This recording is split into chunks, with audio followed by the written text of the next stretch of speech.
첫 번째 대통령 탄핵 심판 구도에 대해서 좀 말씀드리겠습니다. 형식상으로만 본다면 이 탄핵 심판 구도는 청구인인 국회, 그리고 피청구인 대통령, 그리고 심판기관인 헌법재판소입니다. 그런데 그 실질상 구도를 보면 이렇게 볼 수 있습니다. 소추 하는 입장에서는 그 야당, 그리고 피소추인 내지는 피청구인은 대통령뿐만 아니라 여당입니다. 구도가 기본적으로 여당과 대통령 및 야당과 대통령 및 여당의 구조를 갖고 있습니다. 그리고 또 한편 보면은 정권 교체 주장 세력과 정권 유지 주장 세력 간의 다툼입니다. 또 다른 한편 진보 세력과 보수 세력의 다툼입니다.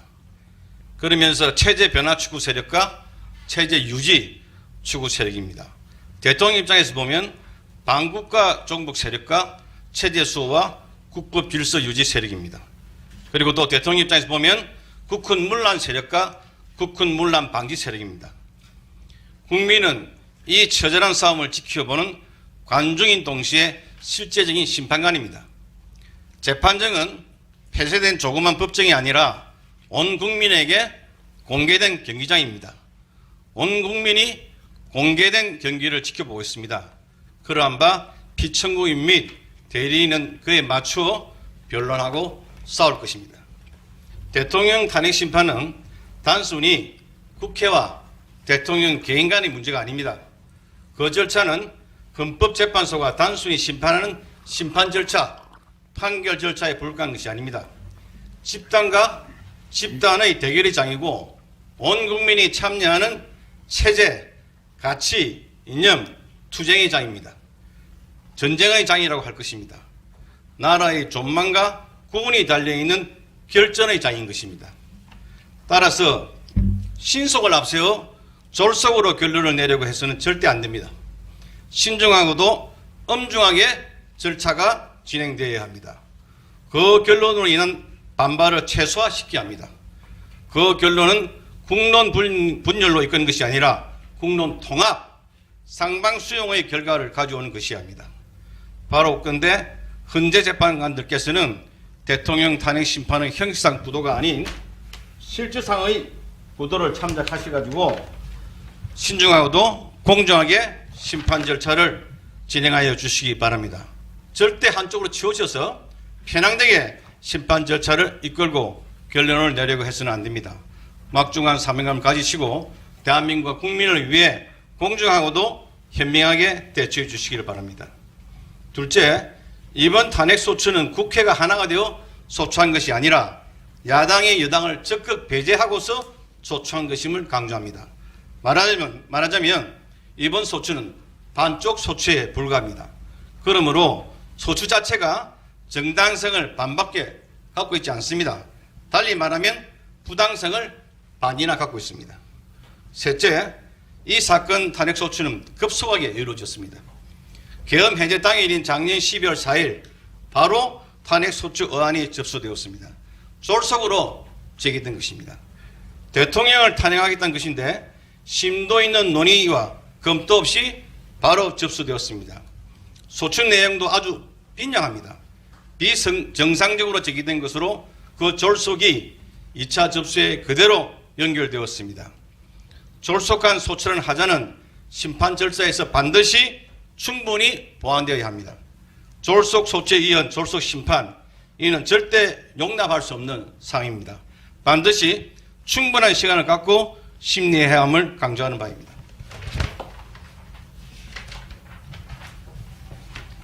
넷째, 증거 절차는 탄탄히 진행되어야 합니다. 탄핵 소추는 충분히 검토된 증거자를 토대로 한 것이 아니라 언론 보도를 토대로 하고 있습니다.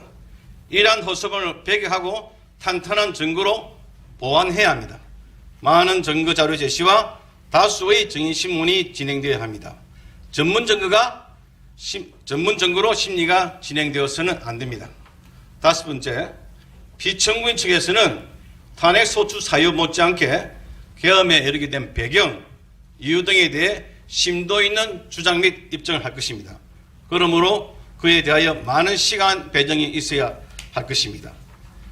피청구인의 계엄 선포는 그냥 한 것이 아닙니다. 고심 끝에 행해진 것입니다.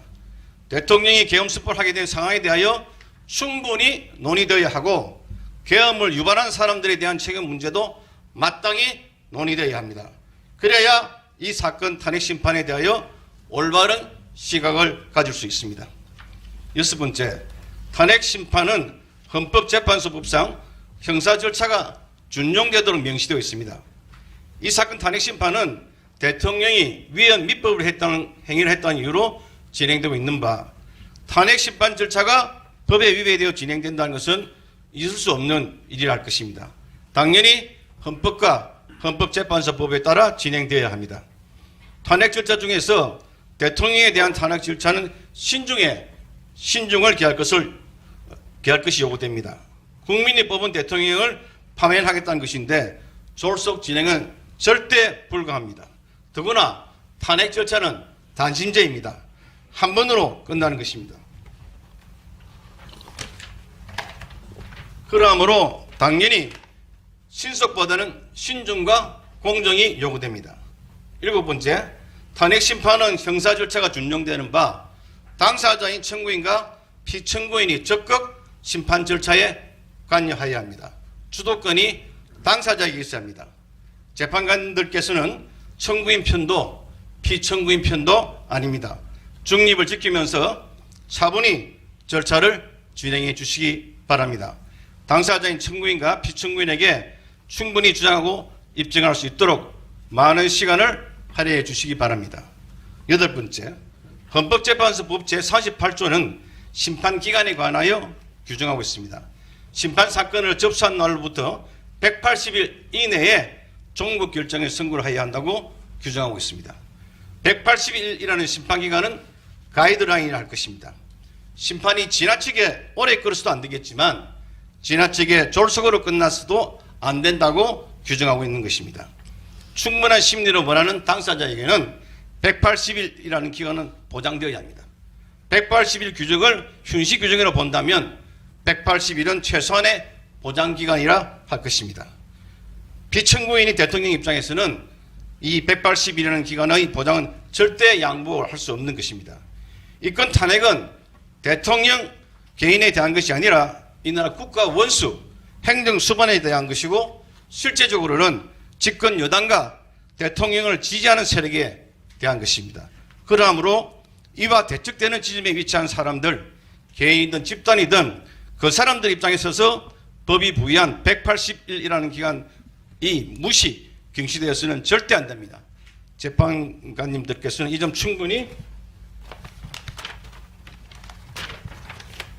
고려해 주시기 바라겠습니다. 아홉 번째로 동일 사유로 이해 탄핵 소추한 것이 가능한 것인지 의문을 제기하지 않을 수 없습니다.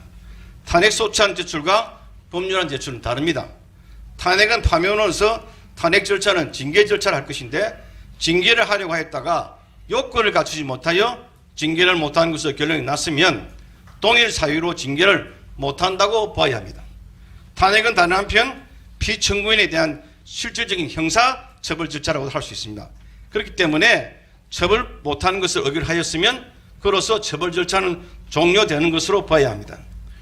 법안 제출은 회기를 달리하면 또 제출할 수 있으나 법안 제출이 아닌 탄핵 소추는 회기를 달리하더라도 또 제출할 수 없습니다. 그러므로 이건 심판 청구는 마땅히 각하되어야 할 것입니다. 소추권 남용의 문제도 같은 시각에서 바라볼 수 있습니다. 열 번째, 소추 사유 중 내란죄가 중요한 자리를 차지하고 있습니다. 야당은 계엄 해제 후 바로 탄핵 소추안을 접수하면서 소추 사유로 내란죄를 적시하였습니다. 피청구인에게 내란죄의 덫을 씌운 것입니다. 그 프레임 하에서 내란죄로 국민 여론을 이끌어왔습니다. 그러므로 이 사건 탄핵 심판에 있어서는 내란죄가 본질적이고도 가장 중요한 요소입니다. 그런데 첫 준비기일에 청구인 측은 내란죄의 형법상 범죄 성립을 따지지 말고 헌법 위반 문제로 보장하면서 은근슬쩍 넘어가려고 하였습니다. 내란죄를 빼버린다면 소추 사유가 영 부실해집니다. 내란죄 성립을 토대로 이 사건 탄핵 청구에 이른 것인데 형법상 내란죄가 성립되지 않는 것이라면 탄핵 소추는 잘못된 것입니다. 성립도 되지 않는 내란죄를 주토대로 하여 소추 의결에 이르렀던 것입니다. 내란죄는 형법상의 범죄이지 헌법상의 범죄가 아닙니다. 그러므로 형법상 내란죄 문제를 헌법상 문제로 바꾸자고 하는 것은 전혀 타당치 않습니다. 그동안 입만 열면 내란죄, 내란의 공범, 내란 선동 등을 외쳐왔는데 막상 심판 절차가 개시되자 내란죄를 슬그머니 빼버리자고 하는 것은 그동안 국민을 기만하여 왔다는 것을 스스로 인정하는 바라 할 것입니다. 그와 같은 태도는 심지어 청구인 측을 지지하는 사람들에 대하여도 스스로 신뢰를 잃어버리는 처사를 할 것입니다. 도저히 이해가 되지 않는 태도를 할 것입니다. 정의 내란죄를 청구 사회에서 빼버리겠다면 청구인 대리인이 일방적할 것이 아니라 소추권자인 국회 의결을 거쳐 할 것입니다.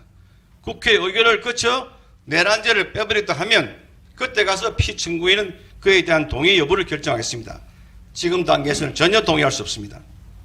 검찰은 작년 10월 27일 김용현 전 국방부 장관을 내란 중요 임무 종사 및 직급 남용 권리 행사 방해 혐의로 구속 기소하면서 참고자를 냈습니다. 거기에는 국군 문란의 목적이 인정됨, 폭동에 해당함 등의 내용이 기재되어 있으나 전혀 타당치 않는 내용임을 지적합니다.